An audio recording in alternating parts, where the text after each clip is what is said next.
Hi, everyone. This is Walt Bayliss with the Business and People podcast. Today, we are blessed. We have on the show a successful Shark Tank entrepreneur, someone who actually got the funding from Shark Tank, not backed by one or two, but all three sharks. He's gone on to create the ISR training system and the Swish Sales Academy. He's a worldwide leader in the sales organization. He's been Entrepreneur of the Year. He is none other than Ryan Tuckwood. Ryan, thanks so much for joining us on the show, man. Thanks for having me. That was an intro. Thank you very much. I always want to give somebody, something that you can play as you come out of the bedroom in the morning. This is Ryan Tuckwood. Get my cereal ready. This is everything we need to get started for the day. That's going to be my ringtone moving forward, I think. Fantastic, mate. I'm thrilled to hear it. Absolutely thrilled. Now, mate, you had incredible breakthrough with the Shark Tank success. And of course, that was able to rocket you forward. But that's not where it all started from you. I was reading your bio. You came over, you moved to Australia from England. You were a broke sales professional sleeping on the floor with 31 cents in your pocket. I had the theme song from The Pursuit of Happiness with Will Smith playing in my head as I read through that. Mate, how did this journey all come together for you? Well, what you just said there is absolutely spot on. And I guess it did start many years before that, just to kind of frame and put everything into context. I think when people hear the word salesman or salesperson, they think extrovert, somebody that's kind of larger than life, loves being on stage, and that couldn't be further from the truth than me. I was an introvert I am still an introvert by nature. I heard recently from my parents that I used to spend many times under a table when we'd go out into a social environment, and I'd take my shoes off and not talk to other human beings. And then I got a job as a mechanical maintenance engineer. So I did study engineering, and I did that for 8 years. So wow. I was very much a 12-hour days, 12-hour nights, work by myself, never speak to anybody else, and be very meticulous at that job. And I was very good at it. I'm very process and formula driven. But then I got to the age of 27, almost 28, where I started to realize that maybe that wasn't me fulfilling my potential, and there might have been something more out there for me. At the time, I had no idea what it was.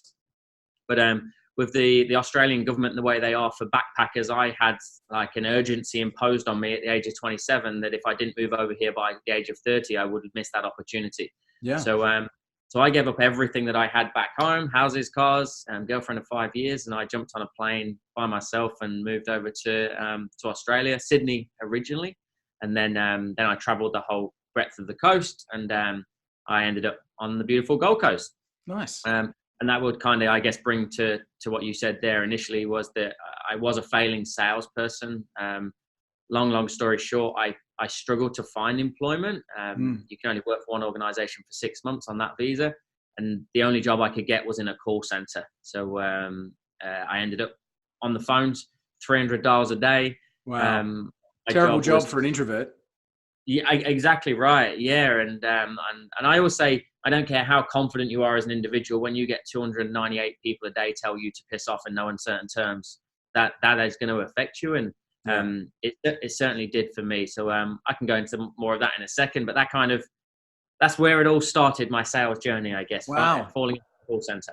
Now, you are now the co-founder with your partner, Jack, of the irstraining.com.au, which, of course, the main product of that is the Swish Sales Academy, which is teaching sales techniques, teaching people how to succeed in sales. And obviously, that's come from that hard starting ground for you, where, your story is, as we said, sleeping on the floor with 31 cents to your name. You had to make it. Like, there was literally no other choice. And is that the foundation of now what you've created with the Swish Sales Academy?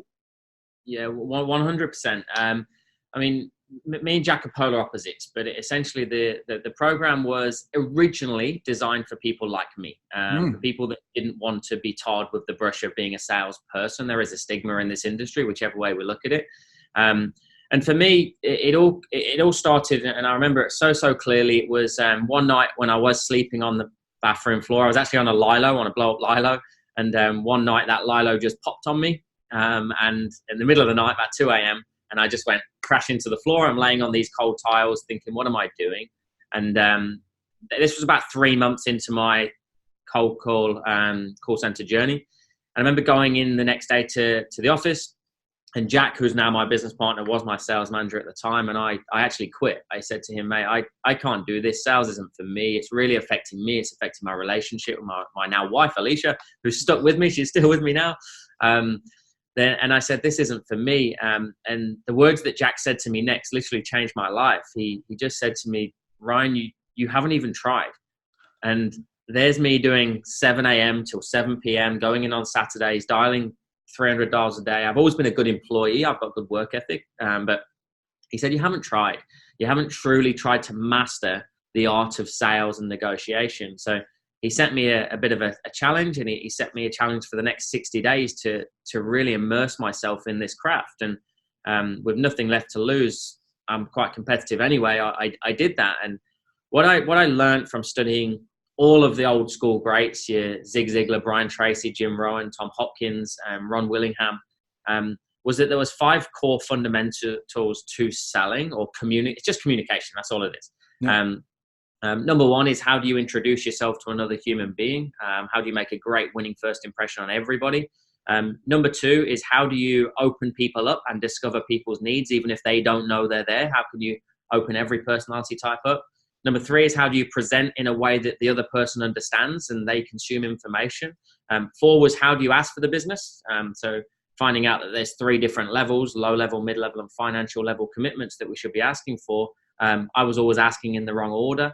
And then number 5 was objection handling and mindset. So how do you deal with a level of rejection that is undoubtedly going to come in life, not even just this industry, in business in general, and control your mindset around that? And when I realized there was 5 core fundamentals and that there was a process started to fall into place, and if you did things in the right order, you would get better results more often than not. And I just had this penny drop moment that all of a sudden sales was like engineering, and sales is a process. And I'm like, I can now do this. And I literally went from 21st on a sales board of 21 to first in 5 weeks. It didn't take me 60 days. Wow. And that was my journey. So yeah, the Swish Sales Academy is 100% based on those core fundamentals, but obviously it's over 200 hours worth of content now. Wow, that's fantastic. So from an engineer's perspective, when that was laid out in front of you like a blueprint, and it was step 1, then step 2, then step 3, your mind switched gear and you said, whoa, hang on, this is not some mystical, ethereal moment. This is not something that I just have to make up on the spot. I can logically follow a series of steps and achieve better results. And they came. 100%. And they came rapid as well. And the word you used there as well was logical. I'm a very logical person. I'm everything just has to make sense for me. And it was as easy as that. I'm not saying it's easy, but I'm saying it is from a mindset perspective. It was easy as going in the next day and going, am I better than what I was yesterday? And don't get me wrong, I wasn't the top salesperson overnight, but all of a sudden I could keep somebody on the phone for an extra 30 seconds. I could handle more objections than I did yesterday. And people were opening up more to me. And I'm like, this is working. I mean, it's always progress, not perfection. And that gave me enough will every day to keep going. And then eventually you just become a new person. The stories in my head were different. I was telling myself I could do it as opposed to not being able to do it. Wow. And now exactly the same in business. I've realized business is a formula as well. And so now I'm just always looking for formulas in whatever new challenge I take on board. Yeah, nice, because that helps your brain process the way forward and the way to achieve. Because there's so many things in inverted commas out there that take our attention and take our focus. If you find the blueprint in whatever the thing is, then you've got a structured process to be able to move forward, which I think is amazing. Ryan, some of the people that'll be listening to the podcast, they might be on the treadmill or they're in the car on the way to work. They might be entrepreneurs. They run their own organization, or they might be sales target driven people themselves. And I know that everybody is a salesperson, but we typically find the 2 categories: introvert, extrovert. You get the salesperson, as you said, the Jack on stage with the presence, and you find the quiet, introverted person. Do you now think that the process that you've put together with the Swish Sales Academy can benefit both camps? Yeah. And initially, I think it was very much geared for people like me. It was about giving people confidence, giving them motivation, helping them write goals. But over the years now, we've definitely been able to take people that have also had 25, 30 years sales experience and show them something that is pertinent to today's market. Yeah, right. It's a deeper level understanding to sales. I mean, people always say, well, what's different about your program? And I always say the different is the intent. The intent is actually not to teach you to sell. The intent is to teach you how to understand whether you have an opportunity to sell. So wow, that's a big difference.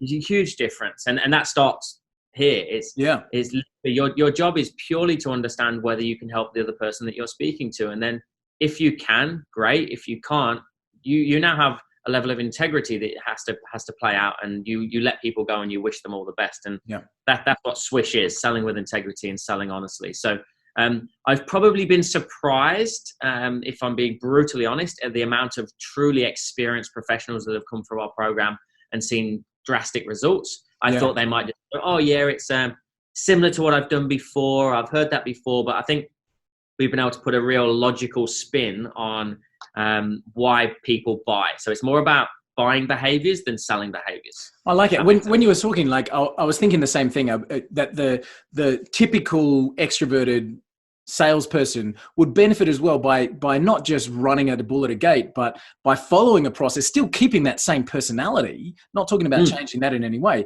but stop that run at the gate kind of mentality, which, I'm in that camp. That's what we used to do, right? It's more about following a logical series of steps and bringing your personality along with it. So I can definitely see that the results would come. Now, mate, at what time did you and Jack say to yourself, hey, we're onto something here, and then, get the Shark Tank funding and create what you have today? Well, I think firstly, it's probably important to understand the original business model. So the reason the business was created is because Jack actually retired at 22 years old. So that's a whole different story. He left the other company, and as he left the old organization, new owners came in and they took over, and they were, how do I phrase this? And they were very ruthless business owners. It was all about making money. For all intents and purposes, they weren't ethical. They didn't have many morals. I'm comfortable to say that these days. And that's where I had the penny drop. I'm like, hold on, this isn't right. This doesn't sit well with me. And then in 2014, we created the business, but we really wanted to give back. And I realized that if I can be trained to be successful in this industry, anybody can. So what we created was a recruitment model that was totally free of charge. So we had, we would put 2-day sales training. We call them boot camps now, but they were just sales training classes on. Where we would get job seekers, give them free of charge training. And if we got them a job at the end of it, we would take $99 a week out of their wage for the first 10 weeks. If they didn't get a job, they just got some free training. Perfect. So business owners, totally free of charge. Job seekers, totally free of charge unless you got a job. And then it was just $1,000 over 10 weeks. So our incentive was to keep you in work as well. So we gave you 10 weeks of digital training. So I'd say probably about 2 years into that, we'd placed nearly 2,500 people, which was far outweighing any recruitment agency in Australia. And we'd saved the government over $17 million in Centrelink payments. Was a big... Wow. Amazing. Jack loved numbers. And I remember he came at me with that figure and I'm like, wow, okay, this is working. That's so cool. And then I didn't decide to go on Shark Tank. Jack decided to go on Shark Tank. As an introvert, that's not an arena you decide to put yourself in. So Jack applied, and he said to me one day, what do you think we'd be like on Shark Tank? I'm like, oh, well, I think you'd be great. But I think, do we need to do that? And he goes, well, it doesn't really matter because we've been accepted. So thanks. Appreciate it. Yeah. So for somebody that's at that stage still hadn't really spoken on stage properly only a couple of years ago, I'm very comfortable in the training arena, but to stand on stage in front of 200, 300 people or more, or let alone going to a Shark Tank, that was anxiety heaven just there. So yeah, right. So yeah, that was definitely his decision initially, but it's one that has definitely paid dividends as well. So we knew that we had credibility. We knew we were post revenue. We had 2.5, nearly 3 years worth of proof of concept that the training was working, and we'd also created a digital version of the training which was also working. So we were relatively confident going into it. But again, you just don't know what happens in that environment. Fortunately for us, we did secure the investment. And from that, like, it's not just the money from that exposure as well, is it? It's the mentorship that comes with it. Were you able to grow as a result of that mentorship, not just the investment, but the actual strategic direction that the Sharks provided? Were you able to expand because of it?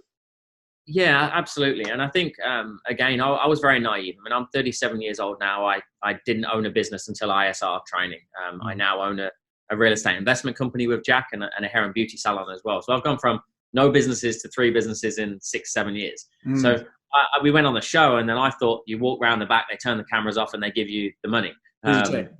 Where due diligence and all of this sort of stuff. So, yes, we've grown. If you want the bottom line, we've grown 300% in the 12 months since the money hit. So yes, wow, that's amazing. What we're very naive to, but we thought we were being strategic to at the start, was we undervalued our business massively to induce the investment. We didn't need the money, and I always hope that comes across the right way. We didn't. Yep. We were growing 100% year on year already. But what I believe we're probably 5 years ahead of where we would have been if we'd have continued to do it ourselves. Unreal. And that's through their mentorship, their guidance. Like, they've all been here to the office. Andrew's used our training over in the States with his team. Once he saw that work, they signed off the due diligence process. Yeah. Just the contacts that they can give us as well. Like, all of a sudden you get it. You can see a few of them behind me. That's not by chance that we've got those big enterprise organizations just after they came on board. It gave us a level of credibility like never before in a tarnished industry. Cool. That's so cool. So Ryan, as we're talking to our listeners right now, the people that are engaged with us, we've got somebody who's sitting in the car, as I said, on the treadmill, and they might be heading to a sales presentation this afternoon. Let's see if we can help that person and give them a couple of things that they can take with them into that meeting. Somebody that might be feeling a bit nervous, somebody that's always seems to struggle when it comes to asking for the money at the end. What are some of the things that we might be able to grab someone and say, hey, take this with you into the meeting?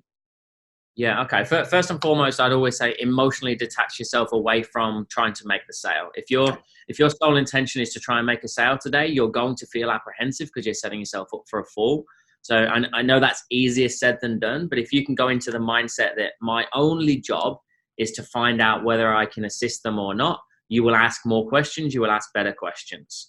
So the job is to discover people's wants and needs, or even though that's a bit cliche, not be thinking about what product or service are you going to push at the end of it, because they'll see it coming. So recognizing that the consumer is more educated than ever before should make you talk to them like an educated individual. So we normally go through 5 to 7 discovery questions, we call it, straight after our introduction. Just prior to getting that, I can give you a real quick 4-step process if it helps on how to frame any conversation. So if I was meeting you, I'd say, Walt, nice to meet you. Thank you very much for giving me your time today. So the first thing I always do is acknowledge them giving me their time. Shows a level of appreciation, shows a bit more about your character. So the acronym, by the way, is ANOT, A-N-O-T. So acknowledge or appreciate their time. Then we lead into N, which is naturally after X amount of years in this industry. One thing I've certainly understood is that everybody's situation is different. So I make them feel unique. I let them know that I've been doing this for X amount of years and I'm building credibility in my character and the business in one fell swoop. Then we go to O. We'll say, obviously, for me to understand whether we can assist you or not, that bit has to be in there. Obviously, for me to understand whether we can assist you or not, I'm going to need to ask you a few basic questions to ascertain your wants and needs. And then I'll finish with T, which is typically this conversation, this phone call, this meeting will always go one of 2 ways. And then I let them know in no uncertain terms, sometimes I don't have the answers for you. So if at the end of this consultation, I don't believe that I have a product or service that can assist you, is it okay that I wish you all the best and maybe refer you to somebody that can help? Not many salespeople are brave enough to ask that question. And it was an absolute game changer for me. It really lowers sales defenses. And what it means is they're now truly engaging your value proposition. So they're listening to you as opposed to just waiting for you to get to the end to try and sell them. So typically this conversation will go one of 2 ways. If I don't believe we can assist you, is it okay that we wish each other all the best and maybe I'll refer somebody that can help you? And they'll wait for the yes. And alternatively, if at the end of this consultation, I do believe we have some products or services that can assist you, is it equally okay that I explain to you how they work and you can make an educated decision whether you would like to move forward or not? Brilliant. I love it. That's framing. And then, so that will be literally right at the start of every single presentation. And then the second part is then to have your 5 to 7 discovery questions ready to go. And the first question should always be, why did you accept this meeting today? Why did you want to sit down with me today? What do you know about my organization? Real big, broad, open-ended questions that you can't control the answer to. And then we're going to get more specific as we go. So I go primary, secondary, tertiary level questioning. And just so I don't want to take up heaps of your time going through this, but hopefully it's valuable. I just want to keep you talking. I don't want you to give away everything from IRS training, isrtraining.com.au. But man, I'm just, mate, keep talking. It's awesome. Okay, no. So because then what you've done when you're gathering all this information, you've got if you've done 5 to 7 questions, and you've gone primary, secondary, tertiary, then all of a sudden you've got all this intelligence, and then you simply go, well, as I said to you earlier, typically this conversation usually goes one of 2 ways. I think based around the information you've shared with me so far, we would have a couple of options. Would you mind if I share them with you? So you've now asked twice for permission to present. So you're now permission-based selling as opposed to interruption-based selling, which Brilliant. Totally changes the dialogue, the internal dialogue they have. It will remove your fear because they've asked you to do it. And I always say the only way you know to present your product is if you know you can help them. Like I believe, and this took me a while to believe, but I truly believe that if I was to do a consultation with you and you're struggling with, I can't afford it, let me think about it, people are saying they want to talk to their partner or send me some more information, I know I can help with that. So I'm doing you a disservice if I don't have the skills to get my product into your hands. But the only way I know that is by asking you the right questions. I love it. I can completely see, even just with that introduction, Ryan, how you are able to take someone from their position in sales, doing well, doing poorly, wherever they find themselves, being able to then move them through in a structured way. I can completely see that. So your link is isrtraining.com.au. People can get some free training, can't they, if they go to the site? They can, yeah. So there's heaps of free material online, and we've got a YouTube channel, Instagram, Facebook. We've got everything. It's as a sneaky little gift for anybody listening to this as well. We do have a private Facebook group, which is usually kept for people that are in our online training program. But if your listeners or viewers would like to just search for it on Facebook, it's #SwishMovement. So it's just #SwishMovement. And then there's more free material in there with little videos and downloadable documents and so on and so forth. So awesome. Yeah, so if they apply to get in the group, tell them that you heard it on the Business and People podcast, and Ryan will give you access to that, which is really cool. Thanks, man. I appreciate that. So, mate, now that you know what you know, you're mid-30s, married, you've got the businesses. Going back to that young man who came across from England, knowing what you know now, what would you do differently? I'd have just learned to sell earlier. Remove the word sell. I'd have just learned to communicate with human beings. I've been fortunate enough over the last few years to meet some really influential individuals. Anybody that's in the sales world will have heard of Grant Cardone before. I got to interview him a few weeks ago. Michael Lane from Success Resources. Some people that are real movers and shakers in the business world. And one of the common denominators is they know how to communicate their message and their value to another human being. I wish I'd have learned that as a teen, because there was something inside me it must have been there, but I wasn't around the right people to have it brought out. So I would have surrounded myself with people that have walked the road that I'm trying to go down first and foremost, and stopped listening to the people that hadn't. I know that, again, it's pretty cliche, and I hope it really does hit home, because my parents might listen to this one day, but, and I mean this in the most loving way possible, Mum and Dad, if you do listen to this, the day I stopped listening to you guys was the day that I actually became who I should have been, and I started to fulfill my potential. And that's not their fault. They didn't have that foresight. They hadn't lived this road. So they tell me to slow down. They tell me, Ryan, money won't make you happy, and you're gonna kill yourself and drive yourself into the ground, because they can't understand that I actually love what I do. Yeah. So I wish I'd have been around these people sooner, done more networking, but that came from having the confidence to network by being able to communicate. So I'd have learned to do this a lot younger.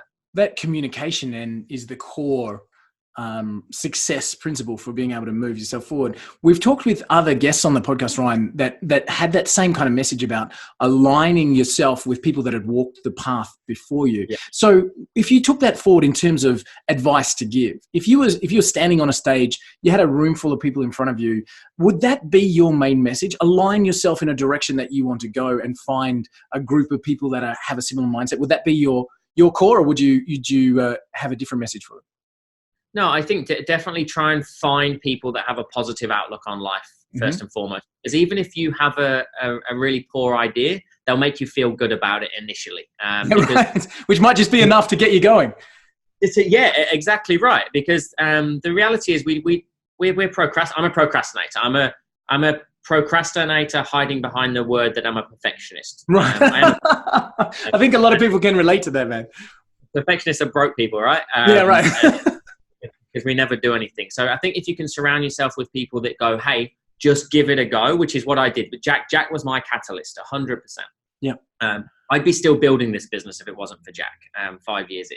So surround yourself with people that will actually support you, even if it might not be the right idea, but at least you're going to learn through those experiences, as opposed to those people that tell you to slow down and not do anything because it only highlights what they don't have the balls to do in the first place. Yeah, sure.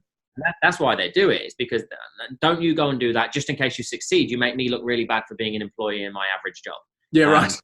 So that's horrible. No, it's exactly right, because people are scared about making themselves look smaller if the people that are around them are getting bigger. So be careful of that. Take a caution. That's a really good advice, mate. You referenced a whole bunch of material that Jack put in your hands when you were, that you had that pivotal moment. I'm going to be good at this. You referenced people like Brian Tracy and Jim Rohn and Dennis Waitley, Zig Ziglar, all of the kind of greats of that sales era. Are you a reader now? Are you still into the personal development? Yeah, so my mantra in life now is always go to bed more educated than when you woke up. Nice. So, I like that.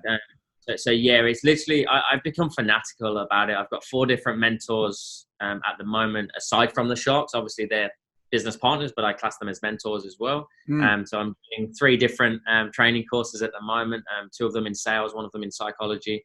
I've got a public speaking coach. So yeah, I'm obsessed with it. I just think fantastic. If we expect that from our clients, then that has to be me. I realized if I could do that I was studying for about half an hour a day in that 60-day stretching program that I told you earlier that Jack challenged me to do. Yeah. And I'm starting to think, well, if I did this in 5 weeks, if I just do this every day of my life now, where the hell will I be in a few years? Wow. And that's where the investors have been really good as well. Like I look at Andrew Banks, who's obviously on our board now. He's in his mid to late 60s, I think, Andrew, maybe. And I remember saying to him when we first met him, I was like, why are you doing this? You obviously don't need us right now. And he goes, Ryan, I'm just curious. I just love learning new things. And I just thought, if he's still doing it, then that's so cool. Yeah. So always be a student and go to bed more educated than when you woke up. I like that mantra. That's good. What are you reading right now, mate? I'm reading The Speed of Trust again at the minute. It was one I had on this morning by Stephen Covey, if you heard of that. I have, yeah. Yeah, really, really good book. So I'm liking, so that's obviously Stephen Covey's son. I'm going through that at the minute. And then my focus at the moment is my public speaking education at the minute with a guy called Harry Singer. Okay. Harry Singer is actually Tony Robbins' public speaking coach. There you go. You don't get much higher accolade than that. Mate, tell me something that people might find surprising about you. They might find surprising about me. That if they've seen me on stage, they would be surprised probably to know that I actually hated it. That might be a really common one. They probably would be surprised. Because I masquerade very much so. So anybody that's done disc personality profiling, I'm a high C, masquerading as an I, and that will make sense to the listeners that have done that. And if you haven't, by the way, please study disc personality profiling from a sales capacity. Because it will change the game for you, the way you communicate with people. And I think that's the key, isn't it? Being able to communicate better and just simply understanding the disc philosophy is something that's global these days. And it's such a great way for people to not clash, where they don't need to, be able to completely connect by aligning with the way the other people are, which is really cool. Yeah, so they would have hated that. You would have hated it that you've They would find it surprising that you hated being on stage. So what's your next goals for you, mate? If we had a 60-second challenge and we laid it out and we said, okay, we've got isrtraining.com.au, you've got all of these customers that you're looking after. What are the goals that you're setting for yourself? Where are you heading towards? Yeah, for me individually or the business? Go, both. So for me individually is to obviously be the best father that I can be. I've got a 10-month-old baby boy, Maverick.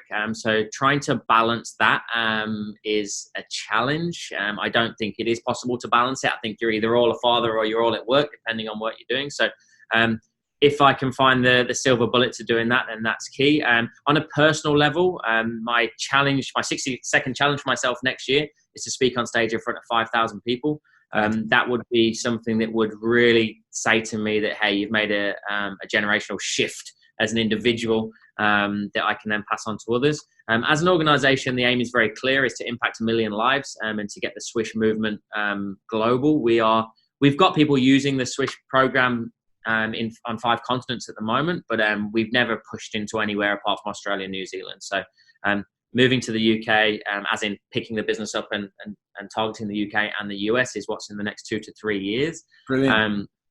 So yeah, they're the big, hairy, audacious goals at the moment. Fantastic, mate. I when you're on stage in front of those 5,000 people, send me a ticket, mate. I'd love to be in the audience. So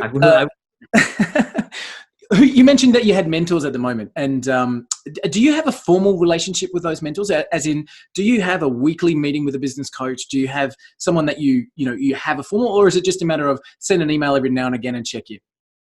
Yeah, I think that's a really good question. I think I got confused by mentors at the start. I thought that mentors were people that you have to pay for and you go through a formalized training program with. A couple of people that I class as mentors, I don't pay them. We just catch up for a coffee once a month, and I just brainstorm with them. I mean, they're openly honest with me and saying they using the time to learn about sales with me. But some of them are a lot older, 50s and their 60s, and it's just about nutting out a few ideas with them. So a mentor can be somebody, again, that's just been where you want to go.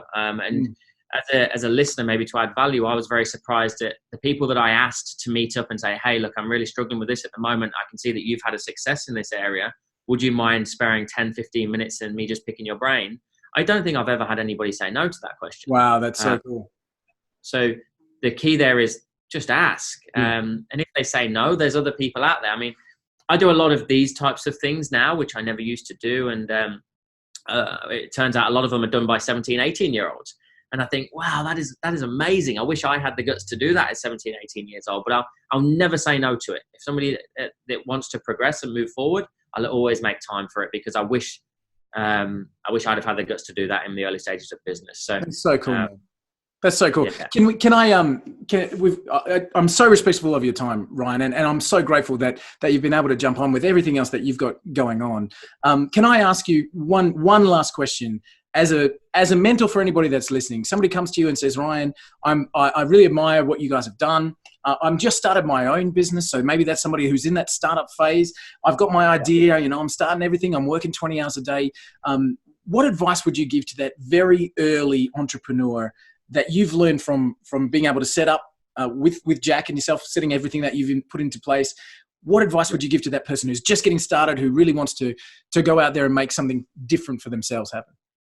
Yeah, first and foremost, focus on revenue generating tasks. A disproportionate amount of your time needs to be focused on revenue generating tasks, not the fluffy marketing collateral, business cards, building a website. Focus on meeting with your prospects, speaking with your prospects, and finding out what the market wants. As a perfectionist, taking the edge off, taking that 20% of perfection off your expectations. Let your consumer dictate to you what is right and what is wrong, and what's working and what's not working. So I think that will be first and foremost. If you're not we always say, without sales, business fails. So if you're not driving revenue, it doesn't matter how good your business is, you're not going to survive. And secondary to that, you can't sell a secret. So you need to get as many people to know about it as quickly as possible. Yeah. And then the final part, and it's more of a Gary V message, but it really kind of resonates with me. It's be super, super patient with growth. In the early days, I think so many business owners are focused on profit. And I know we were, when the reality is profit doesn't matter. Survival matters in the early days. And I get that we need to fund things and pay for things. So, but take as little as you can in the early days, especially if you're looking to raise capital. Everything needs to go back into the business. Nice. So we're very committed to that. And we know that for the next 4, 5, 6 years, we're not taking a dividend out of this organization. We're on a very small base salary, and I'm happy to admit that. I'm comfortable with that because I know what impact this will have in the long run. And when you impact that many lives and add value, then the natural byproduct will be money. So if you can be super macro patient and then micro day to day, just working your ass off, but on revenue generating tasks, I think that should make a difference. I love it. Ryan, thank you so much, mate. I think that's such sound advice. I really absolutely think that nails it for anybody that's getting started, anybody that finds themselves anywhere. So thank you so much. And again, guys, it's isrtraining.com.au. Let me say that properly. isrtraining.com.au. You can touch base with Ryan. You can get some free training, and he's made that Facebook group available because you're listening on the podcast as well. Get in touch. This person, Ryan, is somebody that has goals, has come from an incredibly different background, and has succeeded with creating an amazing organization, getting funding globally, touching base with worldwide mentors, and impacting thousands and thousands and thousands of people and helping their businesses succeed. Ryan Tuckwood, thank you so much for your time. It is really an honor to have you on the show, and I'm so grateful, and thanks very much for sharing the message. Absolute pleasure. Thank you so much, and good luck to everybody out there. I really appreciate it. Thanks, Ryan. You're amazing. Cheers, bud.